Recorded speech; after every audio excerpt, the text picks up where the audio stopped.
एक बार एक किसान परमात्मा से बड़ा नाराज़ हो गया। कभी बाढ़ आ जाए, कभी सूखा पड़ जाए, कभी धूप बहुत तेज़ हो जाए तो कभी ओले पड़ जाए। हर बार कुछ न कुछ कारण से उसकी फसल थोड़ी खराब हो जाए। एक दिन बड़ा तंग आकर उसने परमात्मा से कहा, देखिए प्रभु, आप परमात्मा हैं, लेकिन लगता है आपको खेती बाड़ी की ज़्यादा जानकारी नहीं है। एक प्रार्थना है कि एक साल मुझे मौका दीजिए, जैसा मैं चाहूँ वैसा मौसम हो जाए, फिर आप देखना मैं कैसे अन्न के भंडार भर दूंगा। परमात्मा मुस्कुराए और कहा, ठीक है, जैसा तुम कहोगे वैसा ही मौसम दूंगा, मैं दखल नहीं करूंगा।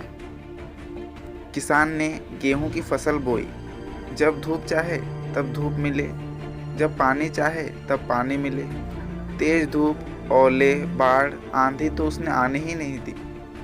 समय के साथ फसल बढ़ी और किसान की खुशी भी, क्योंकि ऐसे फसल तो आज तक नहीं हुई थी। किसान ने मन ही मन सोचा, अब पता चलेगा परमात्मा को कि फसल कैसे करते हैं। बेकार ही इतने बरस हम किसानों को परेशान करते रहे।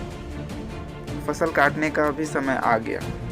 किसान बड़े गर्व से फसल काटने गया, लेकिन जैसे ही फसल काटने लगा, एकदम से छाती पर हाथ रखकर बैठ गया।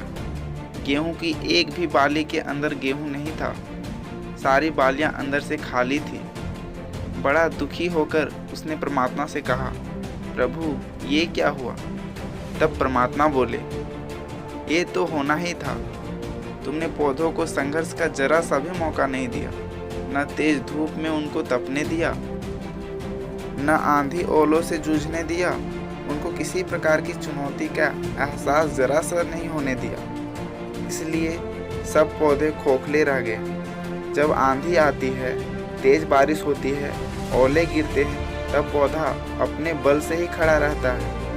वो अपना अस्तित्व बचाने का संघर्ष करता है, और इस संघर्ष से जो बल पैदा होता है वही उसको शक्ति देता है, ऊर्जा देता है, उसकी जीव को उभारता है। सोने को भी हार बनने के लिए आग में तपने, हथौड़ी से पीटने, गलने जैसी चुनौतियों से गुजरना पड़ता है, तभी उसकी स्वर्णिम आभा उभरती है, उसे अनमोल बनाती है। उसी तरह जिंदगी में भी अगर संघर्ष ना हो, चुनौती ना हो, तो आदमी खोखला ही रह जाता है। उसके अंदर कोई गुण नहीं आ पाता।